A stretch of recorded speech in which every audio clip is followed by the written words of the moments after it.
Good morning. Hi అండి అందరికీ. Sankranti festival అయితే అయిపోయింది కదండీ! 3 డేస్. పండగ కదా అని చెప్పేసి అందరము కొంచెం పిండి వంటలు, స్వీట్స్ అది ఎక్కువ తినేసి ఉంటాం కదా! సో, ఈరోజు సింపుల్‌గా ఒక పచ్చడిలో కొంచెం నెయ్యి వేసుకొని తింటే చాలా బావుంటుంది.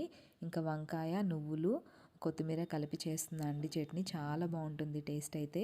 ఫస్ట్ ఒక పావు కేజీ వంకాయలు తీసుకొని, మనకి వాటర్‌లో కొంచెం ఉప్పు వేసుకొని, ఈ వంకాయ ముక్కలు కట్ చేసుకొని వేసుకుంటే కలర్ మారకుండా ఉంటాయండి ఎక్కువసేపు. దాని తర్వాత ఒక బిగ్ సైజ్ టొమాటో కూడా చాప్ చేసుకొని పెట్టుకోవాలి. ఇంకా పాన్‌లో ఒక 3 టేబుల్ స్పూన్ల ఆయిల్ తీసుకొని మనకి తాలింపు గింజలన్నీ వేసుకోవాలి.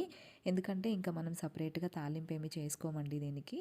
సో, అందుకే అవన్నీ వేగిపోయిన తర్వాత టొమాటో ముక్కలు, ఇలా వంకాయ ముక్కలు, కొంచెం పసుపు, టేస్ట్‌కి తగ్గట్టుగా ఉప్పు, చింతపండు కొంచెమే వేసుకోవాలండి. ఎక్కువ వేసుకుంటే మనకి వెజిటబుల్ ఫ్లేవర్ అనేది మిస్ అవుతుందనమాట. ఇక్కడ 2 స్పూన్లు వేయించిన నువ్వులు, నేను ఆల్రెడీ డ్రై రోస్ట్ చేసి పెట్టుకున్నాను. సో, అందుకే డైరెక్ట్‌గా వేసుకున్నా అనమాట.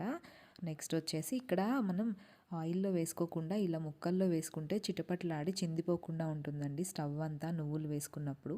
సో, తర్వాత వచ్చేసి కారంకి తగ్గట్టుగా పచ్చిమిర్చి, ఇంకా కొత్తిమీర, కొంచెం పుదీనా వేసుకోవాలండి ఫ్లేవర్ కోసం అనమాట.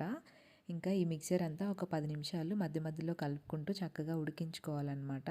మూత పెట్టేసి ఇంకా తర్వాత ఈ మొత్తం బాగా ఆరిపోయిన తర్వాత మిక్సీ పట్టుకోవాలి. చాలా బాగుంటుందండి టేస్ట్ అనేది. మనకి వేడివేడి అన్నంలో కొంచెం నెయ్యి వేసుకొని తింటే సూపర్గా ఉంటుంది. ఇడ్లు, దోశ వాటికి కూడా బాగుంటుంది.